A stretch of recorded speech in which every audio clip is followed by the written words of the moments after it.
When discussing the complex history of colonization in North America, one event often overlooked is the massacre at the San Saba mission.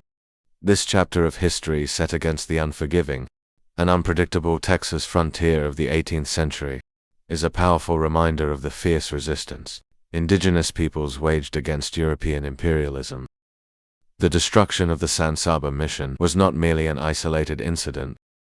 It was the result of centuries of cultural clashes, strategic missteps, and the relentless fight for survival.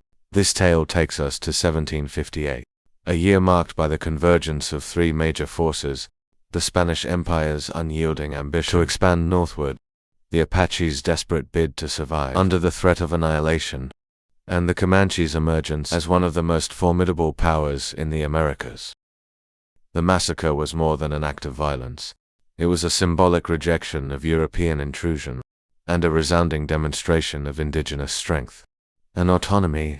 To truly understand the events leading to the massacre, one must first grasp the volatile dynamics of 18th century Texas. The region was a vast, untamed expanse, home to diverse ecosystems, towering mountain ranges, arid plains, and lush river valleys.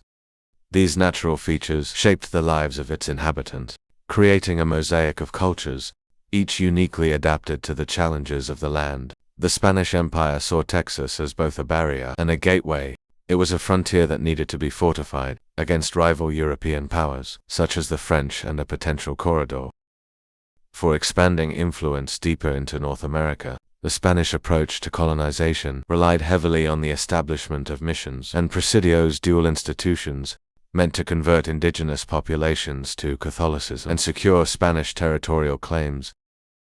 The indigenous peoples of Texas, however, viewed these incursions differently.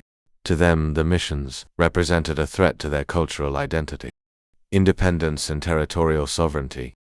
Among these groups, the Apache and the Comanche stand out as central figures. In the story of the San Saba mission, the Apache were a resilient and resourceful people, renowned for their ability to adapt to the challenges of life in the rugged Texas terrain.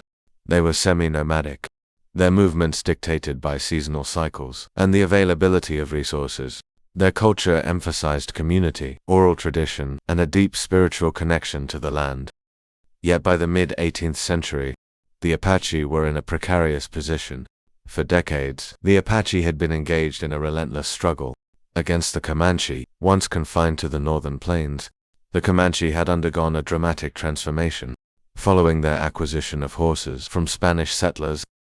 This newfound mobility allowed them to expand southward, encroaching on Apache lands and fundamentally altering the balance of power.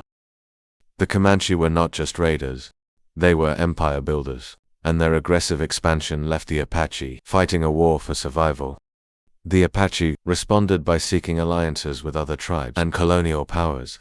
It was in this context that they approached the Spanish in Bixar, modern-day San Antonio, with a proposal to establish a mission along the San Saba River. The Apache hoped the Spanish presence would serve as a deterrent against Comanche aggression, creating a buffer zone that would protect their remaining lands. To the Spanish, this proposal seemed like an opportunity to expand their influence and fulfill their religious mandate.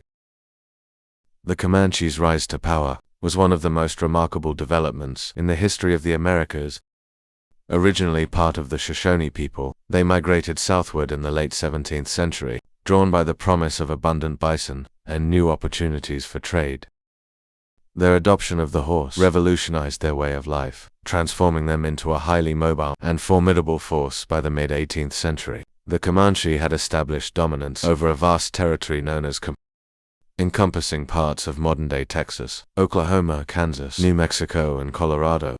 This domain was not merely a geographical expanse.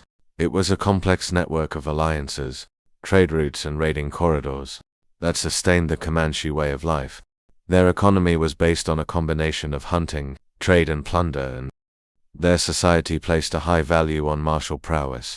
The Comanche's military tactics were revolutionary. For their time, they were masters of horseback warfare, capable of firing arrows with deadly precision while riding at full gallop. Their warriors were also adept at psychological warfare, using intimidation and terror to weaken their enemies before a single arrow was loosed.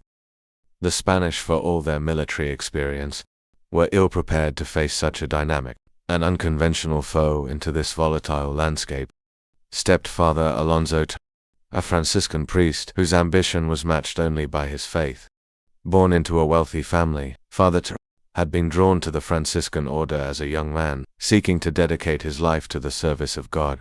His missionary work brought him to New Spain, where he became enamored with the idea of spreading Christianity to the indigenous peoples of the northern frontier. Father Toreros believed the mission system was not only a means of spiritual salvation, but also a way to bring order and civilization to what he saw as a chaotic and savage land. His vision for the San Sabá mission was grand. It would serve as a beacon of faith, a center of learning, and a symbol of Spain's commitment to the people of Texas. He was supported in this endeavor by his cousin, Don Pedro Toreros, a wealthy mine owner, an influential figure in colonial politics.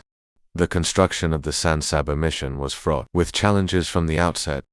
Located near present-day Menard, Texas, the site was chosen for its proximity to Apache settlements and its strategic position along the San Sabá River.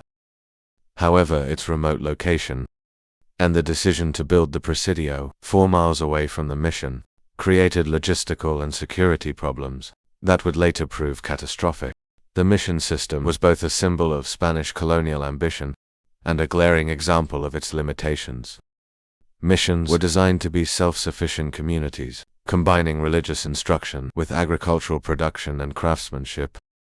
However, the success of this model depended on the willingness of indigenous people to adopt Spanish customs and labor under Spanish supervision. In practice, resistance was widespread, and many missions struggled to sustain themselves. At San Sabá, the challenges were compounded by the hostility of the surrounding tribes. The Apache, who had initially supported the mission, began to withdraw as it became clear that the Spanish could not guarantee their protection. Meanwhile, the Comanche saw the mission as an affront to their sovereignty and a direct challenge to their dominance in the region. By the spring of 1758, tensions had reached a breaking point. Reports of Comanche war parties in the area became increasingly frequent, and several warning signs were ignored by Father Toreros and the Spanish authorities. Horses were stolen in night raids, and Apache scouts spoke of large gatherings of Comanche warriors preparing for battle. Yet the Spanish clung to the belief that their faith and determination would prevail. On the morning of March 16, 1758, the Comanche made their move, under the leadership of a war chief whose name has been lost to history. A coalition of over 2,000 Comanche, Wichita, and Caddo warriors descended upon the San Sabá mission. The attack was meticulously planned, reflecting the Comanche strategic acumen and their understanding of Spanish weaknesses. The assault began with a deceptive gesture of peace. A delegation of Comanche leaders entered the mission, ostensibly to negotiate. They accepted gifts and spoke cordially with the missionaries, lulling them into a false sense of security. Moments later, the killing began. Father Toreros was among the first to die, struck down by a musket shot as he attempted to calm the chaos. What followed was a massacre of unparalleled brutality. The mission's inhabitants, including priests, workers, and a handful of Apache allies, were slaughtered with ruthless efficiency. Fires consumed the mission buildings, filling the air with smoke and the stench of burning flesh. The Comanche spared no one. Survivors later recounted scenes of unspeakable horror, bodies, mutilated children thrown into the flames, and the mission's sacred objects desecrated. The attack lasted for hours, leaving the once thriving mission a smoldering ruin. The destruction of the San Sabá mission sent shockwaves through the Spanish Empire. It was a humiliating defeat, exposing the vulnerability of their northern frontier and the futility of their efforts to subdue the Comanche. In the months that followed, Spanish authorities launched retaliatory expeditions into Comanche, but these campaigns achieved little. The vast open plains and the Comanche's superior mobility rendered traditional Spanish military tactics ineffective for the Apache. The massacre was both a tragedy and a warning. It demonstrated the limits of Spanish power and underscored the Comanche's dominance. Many Apache communities retreated further south, seeking refuge in more defensible terrain. Others attempted to broker new alliances, recognizing that their survival depended on navigating the complex web of intertribal and colonial relations. The massacre also had a profound impact on the Spanish mission system. Confidence in its efficacy was severely shaken, and future efforts to establish missions in hostile territories were met with skepticism. By the early 19th century, the Spanish presence in Texas had diminished, significantly paving the way for Mexican independence and the eventual annexation of the region by the United States. The massacre at the San Sabá mission is a stark reminder of the complexities and contradictions of colonial history. It is a story of ambition and hubris, of resistance and resilience, and of the enduring power of indigenous cultures in the face of seemingly insurmountable odds.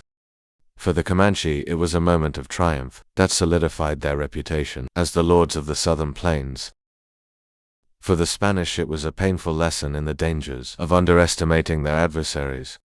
Today, the ruins of the San Sabá mission stand as a haunting testament to this pivotal moment in history. They serve as a reminder that the narratives of conquest and colonization are never simple, and that the voices of those who resisted must be remembered and honored.